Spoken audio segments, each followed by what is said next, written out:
All of you. आज हम potentiometer का सेकंड एप्लीकेशन पढ़ने वाले हैं, that is to compare the EMF of two cell using potentiometer. ये टू है आपके पास, और इस टॉपिक के बेसिस पे आपको न्यूमेरिकल प्रॉब्लम 6.8 और 6.10 आपको सॉल्व करने हैं, जो कि ऑलरेडी यूट्यूब चैनल पे अपलोडेड हैं। आप यूट्यूब पे जाएं, वहां सर्च करें RBC physics bye Suresh sir, और इस चैप्टर के प्लेलिस्ट में आपको जाना है और वहां ये दोनों क्वेश्चन आपको मिल जाएंगे।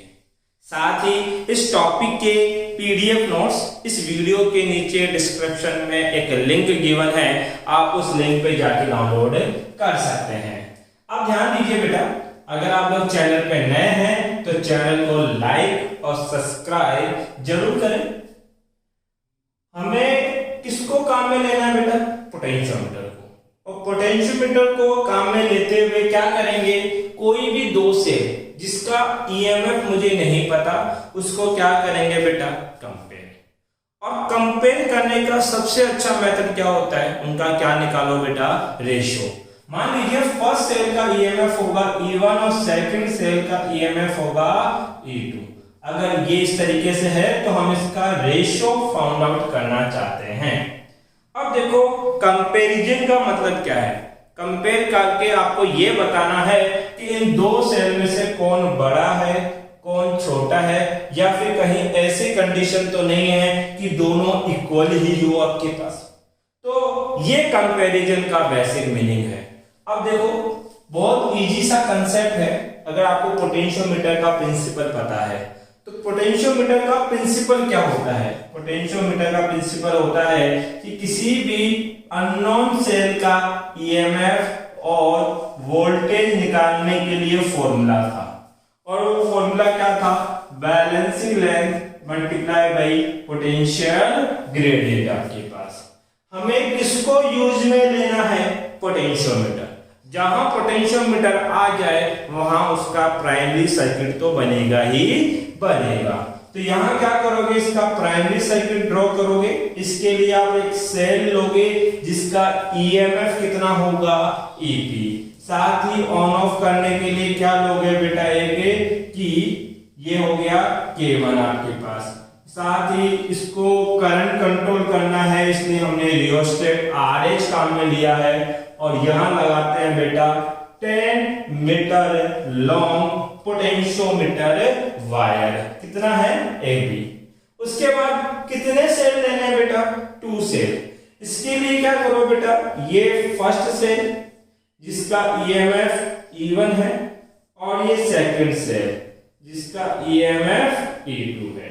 ठीक, दोनों को इस तरीके से कनेक्ट करना है, और इन दोनों के बीच में एक टू वे की हम लोग कनेक्ट करेंगे। और ध्यान दीजिए, टू वे की कैसी दिखती है? अगर इसकी फोटो मुझे मिली तो मैं यहां लगा दूंगा स्क्रीन के ऊपर। नॉर्मली जो वन वे की होती है वैसे ही अरेंजमेंट होता है, बस उसमें एक साथ आप दो की इंसर्ट कर सकते हो, इसलिए इस अरेंजमेंट को क्या बोला जाता है? टू वे की। ये पॉइंट इसका X, ये Y और ये Z। टू वे की का जो मिड पॉइंट है इसको हमेशा आप गैल्वेनोमीटर से कनेक्ट करोगे, और गैल्वेनोमीटर को किससे बेटा? ज्योति से। क्लियर है? यहां जो ये की K1 है ये हमेशा बंद रहेगी आपके पास, ताकि ये सर्किट ऑन हो जाए आपका। अब इस X और Y के बीच में आप की लगा के की बनाओगे, जिसको बोलेंगे K2, और Y और Z के बीच में अगर की लगा दोगे तो ये की बन जाएगी बेटा K3। तो आपको करना क्या है? ध्यान दीजिए, ये दो की आपने बना दी। यहां सबसे पहले क्या करो बेटा? ये ईएमएफ कैलकुलेट करो। किसकी हेल्प से? पोटेंशियोमीटर की हेल्प से। तो first close the key K2 between X and Y। X और Y पॉइंट के बीच में जो की K2 है इसको क्लोज करो। जैसे ही क्लोज करोगे तो E2 तो क्या है? Open circuit. तो इसका तो अभी सर्किट में कोई मतलब ही नहीं है, क्योंकि इस ब्रांच में कोई करंट नहीं है। अब करंट बेटा इस ब्रांच के अंदर आपके पास है, जो गैल्वेनोमीटर जिस सेल से कनेक्टेड है वो उसी का ईएमएफ या वोल्टेज कैलकुलेट कर सकता है। तो हमारा गैल्वेनोमीटर अभी किससे कनेक्टेड है? E1 से। तो हम E1 के लिए बैलेंसिंग लेंथ निकालेंगे ताकि इसका जो ईएमएफ कितना है वो आप कैलकुलेट कर पाए। साथ ही हमें ये मान रखा है कि ये जो पोटेंशियोमीटर है इसका जो पोटेंशियल ग्रेडियंट है वो कितना है बेटा? x। तो first close the key K2 between x and y and determine the balancing length for cell E1। जो सेल है उसके लिए बैलेंसिंग लेंथ आप डिटरमाइन कर रहे हैं। तो बैलेंसिंग लेंथ कैसे निकालेंगे बेटा? ये जो जॉकी है इस जॉकी को इस AB वायर के ऊपर स्लाइड करेंगे हम लोग। और कब तक स्लाइड करोगे?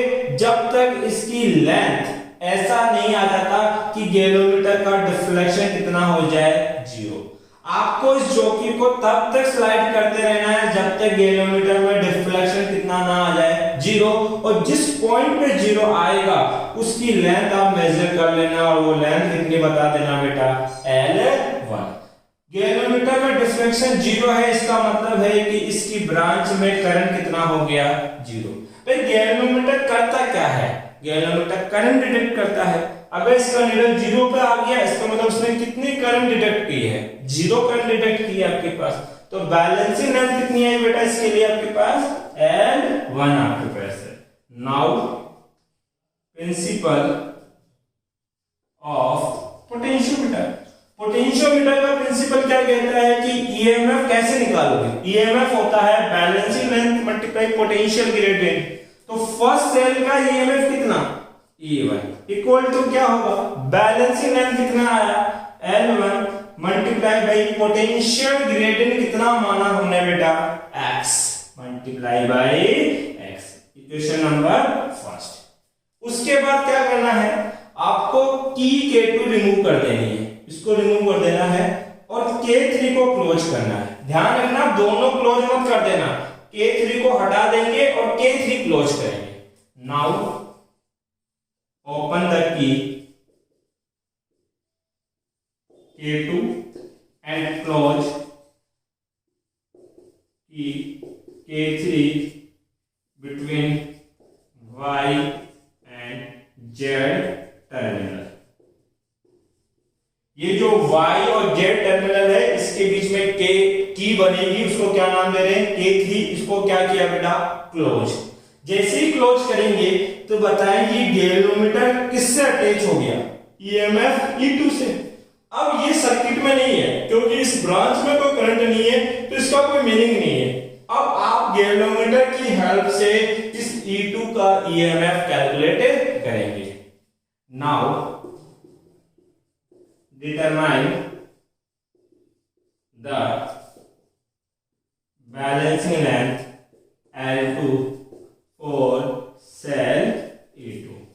ये जो सेल E2 है इसके लिए न्यू बैलेंसिंग लेंथ आपको कैलकुलेट करनी है। मेथड वही है, जॉकी को उठाओ, इस AB वायर पे स्लाइड करो, आपको एक लेंथ ऐसी मिलेगी या एक पॉइंट ऐसा मिलेगा जिसपे गैल्वेनोमीटर कितना शो करेगा?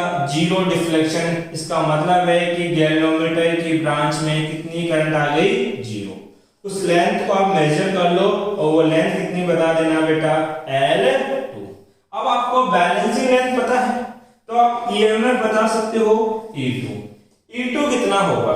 सर E2 होगा आपके पास, प्रिंसिपल क्या कहता है? ईएमएफ क्या होता है? Balancing length multiply potential gradient. तो बैलेंसिंग लेंथ कितना आया? L2। पोटेंशियल ग्रेडियंट कितना है बेटा? x। इक्वेशन नंबर क्या बन गई? सेकंड। अब ध्यान दीजिए यहां आप लोग, ये जो हम पढ़ रहे हैं ना बेटा एप्लीकेशन, ये आपके प्रैक्टिकल में भी है तो ध्यान से समझना है इसको आप लोग। नाउ इक्वेशन फर्स्ट में डिवाइड कर रहे हैं बेटा किसका? सेकंड का। डिवाइड करो तो E1 अपॉन में क्या? E2 equal to XL1 upon XL।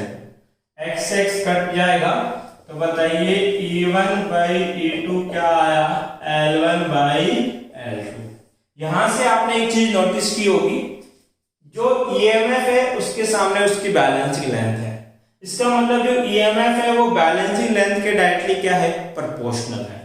अगर ऐसा है तो यहाँ पता लग रहा है कि EMF प्रोपोर्शनल टू क्या है, बैलेंसिंग लेंथ। अब कंपेयर का मतलब था कि आप ये डिसाइड कर पाओ कि कौन लार्जर है और कौन स्मॉलर है। तो इसके लिए आपको E1 और E2 की वैल्यू का पता होना जरूरी नहीं है, आपको केवल इनकी लेंथ पता होनी चाहिए। इफ ऐसा हो कि L1 की लेंथ ज्यादा हो किससे, L2 से, तो आप फिर इजीली डिक्लेयर कर सकते हो कि EMF E1 भी मोर देन होगा किससे, E2 से, क्योंकि EMF और बैलेंसिंग लेंथ डायरेक्टली क्या होते हैं, प्रोपोर्शनल आपके पास। तो L1 लार्जर है किससे, L2 से, इसलिए बोल दिया E1 लार्जर है किससे, E2 से।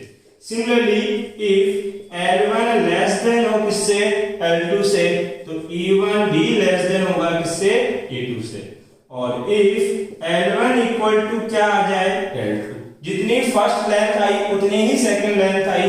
ये ऐसा तब होगा जब दोनों सेल का EMF भी क्या होगा, इक्वल होगा। तो ये कंपैरिजन कर पाए, और इसके लिए आपने एक एप्लीकेशन काम में लिया।